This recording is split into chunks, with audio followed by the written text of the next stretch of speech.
శ్రీమతి నమః. ఇప్పుడే అఖండ సినిమా చూసొచ్చాను. చాలా బాగుంది, అద్భుతంగా ఉంది సినిమా. అందులో సినిమా మొదటే మన భారతదేశ ఔన్నత్యం గురించి ఒక విలన్ చెప్తాడు. ఆ విలన్ చేత చెప్పించారు ఆ బోయపాటి గారు. ఎంత అద్భుతంగా తీశారండి సినిమా. అసలు భారతదేశాన్ని టచ్ చేయలేము, ఆ దేశం జోలికి వెళ్ళడం అంతేమి తేలిక కాదు అంటూ మొదటే చెప్తారు డైలాగులు. చాలా అద్భుతంగా ఉందా అసలు. ఆ మాటలు వింటుంటేనే అనిపించింది, ఆహా నిజంగా మన దేశం గురించి ఎంత అద్భుతంగా మాట్లాడారో కదా అని అనిపించింది. అయితే ఈ సినిమా విషయానికి వస్తే బాలకృష్ణ గారు ఇందులో అఘోరా పాత్రను వేశారు.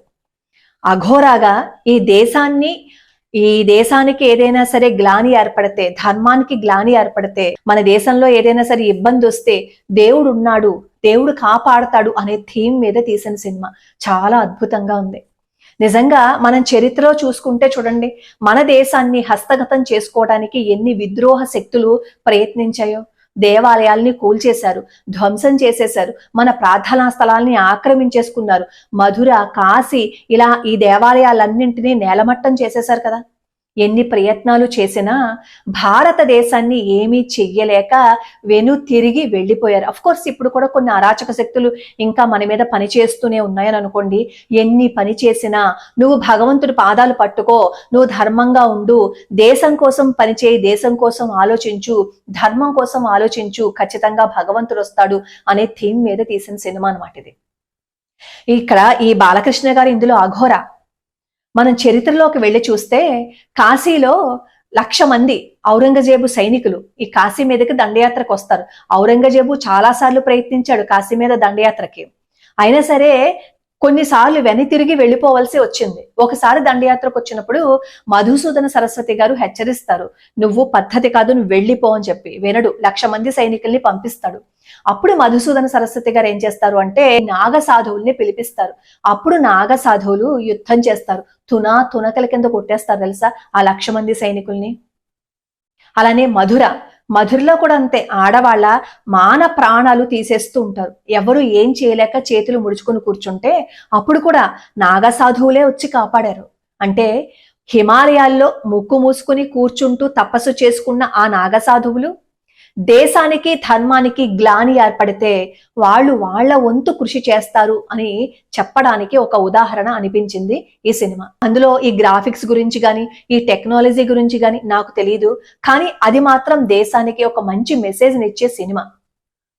ప్రతి ఒక్క వ్యక్తికి దేశభక్తి ఉండాలి, దైవభక్తి ఉండాలి అని చూపించిన సినిమా. నిజంగానే కష్టం వచ్చినప్పుడు, ఈ దేశానికి ఏదైనా ఆపద ఏర్పడినప్పుడు భగవంతుడు వస్తాడు అని చూపించిన సినిమా. ఇలాంటి సంఘటనలు ఎన్నో ఉన్నాయి. మన దేశానికి గ్లాని ఏర్పడినప్పుడు భగవత్ స్వరూపంలో ఏదో ఒక శక్తి వచ్చి మన భారతదేశాన్ని రక్షించిన దాఖలాలు ఎన్నో ఉన్నాయి. అలాగే ఈ సినిమాలో మాయలు మంత్రాలు కూడా కొన్ని చూపించారు. నిజంగానే అలాంటి తంత్రాలు ఉన్నాయి. మనకి ఈ కామాఖ్య అమ్మవారి ఆలయం వైపు ఎవరైనా పరాయి వాళ్ళు యుద్ధానికి వెళ్ళడానికి భయపడేవారు. ఔరంగజేబు కూడా ఒకసారి యుద్ధానికి సైన్యాన్ని పంపిస్తే ఆ సైనికులు అంటారు, మా వల్ల కాదు, గురు గోవింద్ సింగ్ ను కూడా మాతో పంపించండి అని. అప్పుడు గురు గోవింద్ సింగ్ గారు ఔరంగజేబు దగ్గర బందీగా ఉంటారు. అప్పుడు చిత్రహింసలు పెడుతూ ఉంటారు ఈ గురు గోవింద్ సింగ్ ని. అప్పుడు ఈ కామాఖ్య టెంపుల్ వైపుకే యుద్ధానికి వెళ్ళడానికి వచ్చినప్పుడు గురు గోవింద్ సింగ్ ను కూడా పంపించమంటారు. ఎందుకంటే ఈయన గొప్ప అనుష్ఠానపరుడు ఈ గురు గోవింద్ సింగ్ గారు. అప్పుడు ఎందుకు భయపడ్డారు? ఈ కామాఖ్య అమ్మవారి ఆలయం దగ్గర తంత్రవేత్తలు మంత్రవేత్తలు ఉంటారు.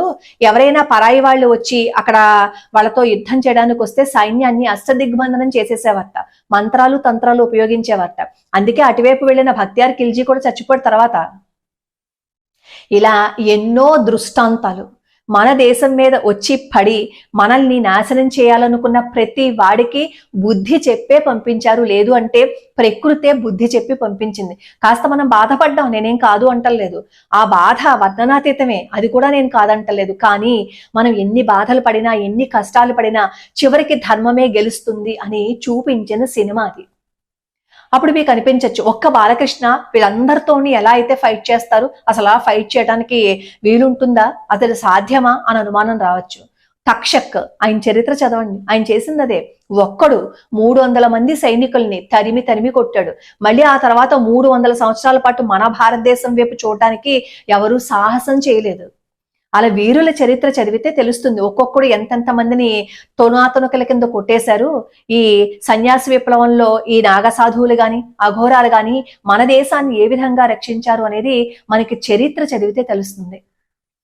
అందులో కొన్ని డైలాగులు ఉంటాయి. అందులో బాలకృష్ణ గారి పాత్ర చేత కొన్ని మాటలు వినిపిస్తారు. నా దేశం జోలికి వస్తే ఒక్కసారి నా దేశం వంక చూడు అంటారు. అసలు అద్భుతమైన మాట అండి అది. నిజంగా అంతే కదా. మన దేశం జోలికి వస్తే ఆ పవర్, అసలు ఆ మాట అనిపించటము, అది ఆ మాట రాయటం ఎంత అద్భుతం అండి. 3 గంటల సేపు కూర్చుని మనం సినిమా చూస్తే పిల్లలకి 30 సంవత్సరాల పాటు కావలసిన దేశభక్తి, ఒక ఎనర్జీని మనం ఇవ్వచ్చు అనమాట. అందులో ఇంకొక మాట ఉంటుంది. కొండల్లో తొండలు పట్టుకునే మీరెక్కడా, కొండల్నే క్షేత్రాలుగా మార్చే పూజించే మేమెక్కడా, విశ్వం అంతటితోటి చీనిపించుకున్న మీరెక్కడా, విశ్వ గురువుగా మారిన మేమెక్కడా, పుల్లలతో పురుగులు పట్టుకుని తినే మీరెక్కడా, పిల్లలతో వేదాలు చదివించే మేమెక్కడా అని మన దేశం గురించి చెప్తారండి. అబ్బా, గూస్ బంప్స్. అసలు గూస్ బంప్స్ మీద గూస్ బంప్స్ వస్తే ఎలా ఉంటుంది? అలా ఉందండి అద్భుతంగా సినిమా. పైరసీల్లోనో లేదు అంటే ఎవరో పంపించిన సినిమానో ఓటీటీల్లోనో దయచేసి చూడకండి. మన భారతదేశం యొక్క ఔన్నత్యాన్ని చూపించే ఏ సినిమా వచ్చినా మనం దాన్ని ఆదరిస్తే ఇలాంటి సినిమాలు ఇంకా ఎన్నో వస్తాయి. బాత్రూంలో శివుణ్ణి పరిగెత్తించి కోట్ల రూపాయలు ఆ సినిమాకి ఇచ్చిన చరిత్ర కదా మంది. అలాంటిది ఇలాంటి మనం సినిమాలు చూడలేమా? గాలిలో ఎగరగలరా అంటూ కొంతమంది లాజిక్కులు పీకుతారు. ఈ స్పైడర్ మ్యాన్లు, ఈ సినిమాలు చూసాంగా. ఈ సినిమాలు చూసి ఆ వేషాలు కూడా మనం మన పిల్లల చేత వేయించాం కదా. అవి సాధ్యమైనప్పుడు ఇది సాధ్యం కాదా? మన దేశంలో ఉంది. మంత్రాలు తంత్రాలు మన దేశంలో ఉన్నాయి. దుష్టశక్తి ఏ విధంగా అయితే ఉందో దైవశక్తి కూడా అదే ఉంది. దుష్టశక్తిని ఖచ్చితంగా దైవశక్తి జయిస్తుంది. మన దేశానికి గ్లాని ఏర్పడినప్పుడు ఖచ్చితంగా భగవంతుడు వస్తాడు. అడుగడుగున దేశభక్తి దైవభక్తి ఉండాలని చెప్పి నూరి పోసి చెప్పిన సినిమా. ఆ కూర్చుని ఆ 3 గంటల సేపు సినిమా చూస్తుంటే ఎంత అద్భుతంగా అనిపించిందో. నేను అఖండ 1 సినిమా నేను చూడలేదు, అది ఎలా ఉంది నాకు తెలియదు. నేను ఇదే చూశాను, కానీ చాలా బాగుంది. చెత్త సినిమాలు మనం చూసే మనం ఇలాంటి సినిమాని మనం ఆదరించాలి ఖచ్చితంగా. నేనేమి ఇది ప్రమోషన్ కోసం చేయటం లేదు. నేను స్టోరీ కూడా నేను పూర్తిగా చెప్పటం లేదు. ఎందుకు అంటే మొత్తం కథ అంతా చెప్పేశాను అని అనుకోండి, అక్కడికి వెళ్ళినప్పుడు చూడడానికి అంతగా అనిపించదు. కథ అంతా చెప్పేస్తే కథ తెలిసిపోతుంది, చూసినా పెద్దగా మనకు అనిపించదు. అందుకే నేనేం చెప్పటం లేదు. నన్ను ఎవరు ఈ వీడియో రివ్యూ చేయమని నాకు చెప్పలేదు, ఎవరు డబ్బులు ఇవ్వలేదు, నన్ను ఎవరు చేయమని చెప్పి ఫోర్స్ చేయలేదు. నా అంత నేనుగా ఈ సినిమా చూసి మన దేశం కోసం తీసిన సినిమా, మన దేశం మీద ఎలా అరాచక శక్తులు విరుచుకు పడతాయో దాన్ని ఖచ్చితంగా భగవంతుడు ఎలా కాపాడతాడు అనే థీమ్ మీద తీసిన సినిమా. చాలా మంది అంటూ ఉంటారు, ఏదైనా పుణ్యక్షేత్రానికి వెళ్ళినప్పుడు కానీ ఎక్కడ కానీ కాస్త అనుకోని సంఘటనలు జరిగితే దేవుడు లేడు, అక్కడికే వెళ్ళాలా, అక్కడే దేవుడు ఉన్నాడా అని కొంతమంది వాగుతూ ఉంటారు చూసారా. వాళ్ళకి లాగి పెట్టి చంప మీద చెంప దెబ్బ కొట్టినట్లుగా తీసిన సినిమా అనమాట ఇది. ప్రకృతిని మనమే నాశనం చేసేసుకుంటూ భగవంతుణ్ణి అంటారా? అసలు నిజంగా ఒక్కొక్క మాట ఒక అస్త్రం అనే చెప్పాలి. ఖచ్చితంగా ఈ సినిమాని చూడండి, పిల్లలకి ఈ సినిమాని చూపించండి. ఓటీటీల్లో మాత్రం దయచేసి చూడొద్దు. ఈ సినిమా హాల్కి వెళ్ళే చూడండి. వాళ్ళకి 4 డబ్బులు వస్తే వాళ్ళు ఖచ్చితంగా ఇలాంటి మంచి సినిమాలు తీస్తారు. అలాగే దురంధర్ సినిమా కూడా చూడండి. అలానే ఇంకొక సినిమా కూడా ఉంది, ఖుదీరామ్ బోస్. అది ఓటీటీలో ఫ్రీగా చూడొచ్చు. ఖుదీరామ్ బోస్ కూడా మన దేశం కోసం ప్రాణాలు అర్పించిన వ్యక్తి. అసలు ఆ సినిమా వచ్చిందని కూడా ఎవరికీ తెలియదు. మన భారతదేశం యొక్క ఖ్యాతి, మన భారతదేశం యొక్క గొప్పతనం, మన ఋషులు, మన మంత్రాలు, మన తంత్రాలు, వీటన్నిటి గురించి తీసిన సినిమా. అసలు ఏ విధంగా మాట్లాడాలి, ఎలా చెప్పాలి అనేది కూడా నాకు తెలియట్లేదు, నాకు మాటలు రావటం లేదు. కానీ తొందరగా ఈ వీడియో చేసి పెట్టాలి, చాలా మంది చూడాలి, ముఖ్యంగా మన పిల్లలు చూడాలి. ఇదొక్కటే నా తపన.